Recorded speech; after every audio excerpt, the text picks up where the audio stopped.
So now I can manipulate these attributes too. That's what it says. Document object model will let me manipulate these two. So now we'll see. Again, let's take element equal to whatever document dot get elements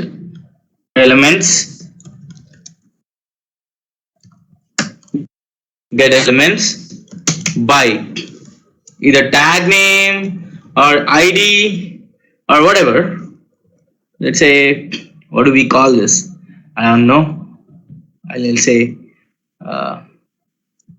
ID or tag name or class name.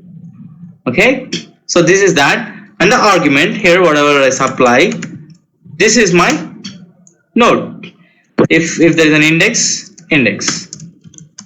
Now how do I set attributes? It's something like this.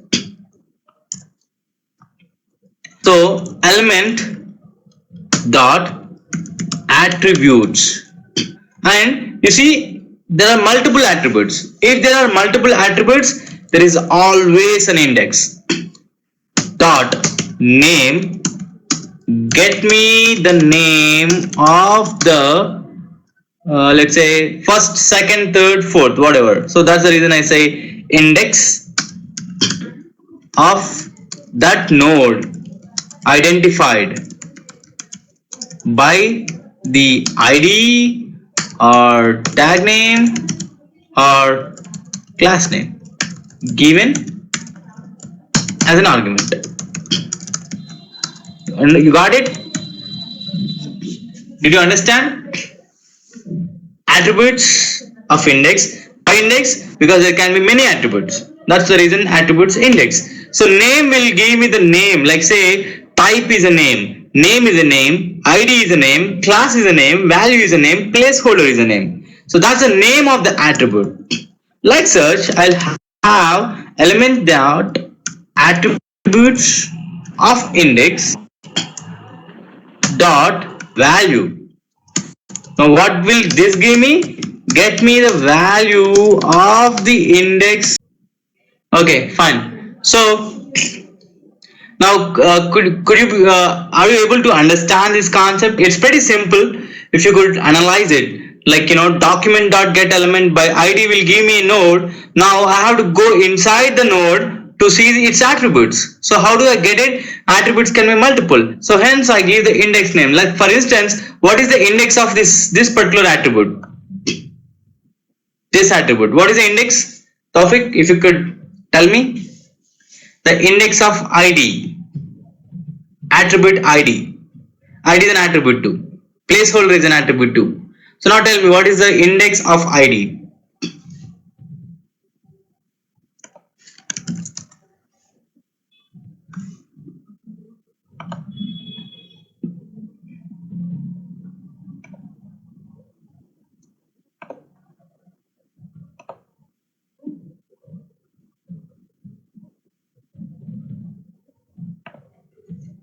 Three, 2. It's 2 actually. I always index starts from 0. Okay, so this will get me the value of the index, value of the index attribute of that node. I won't write that again back. Okay, so this is how I get my attributes. Okay, so here we are not setting anything, we are only getting. This is just getting. How do we set attributes? Like we have seen inner HTML, where in inner HTML, if I just use inner HTML, I'll get the value content.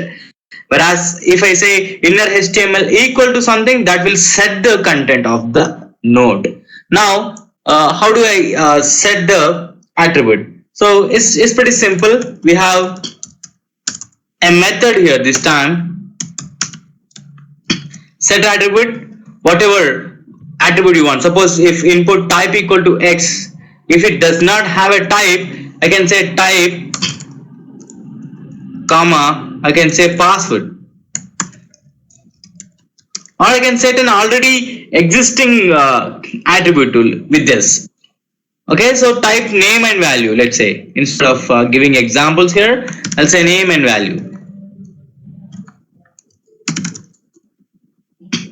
Alright, so how do I give? We already have an element, whatever, element over there, then dot set attribute, whatever the attribute, let's say we are type, and we'll say password.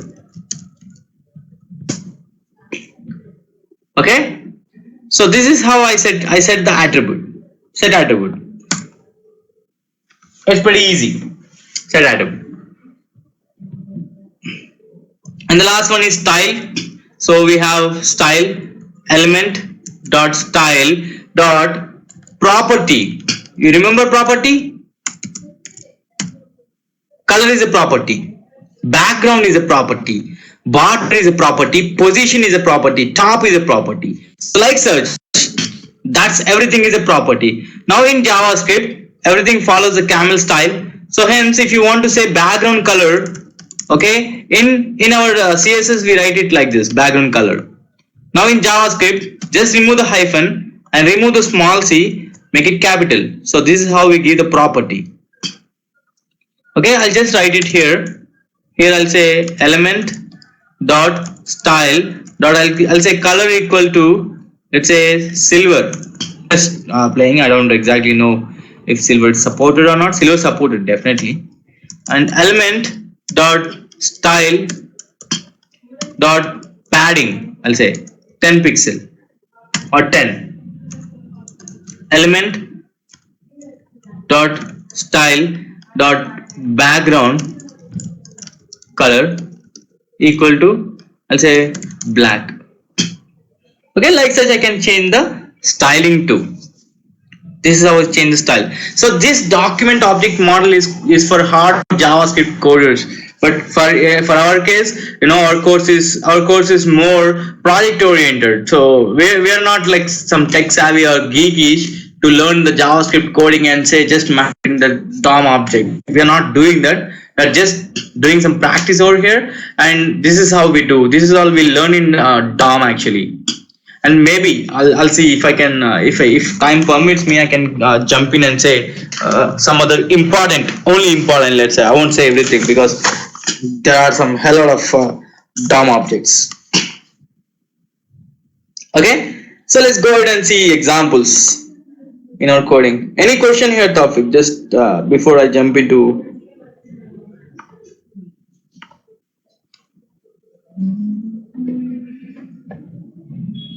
No question? So you understood?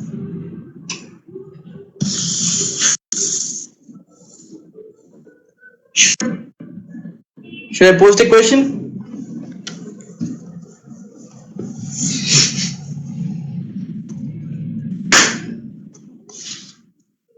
Yes? Okay, let's see. I'll just write it here.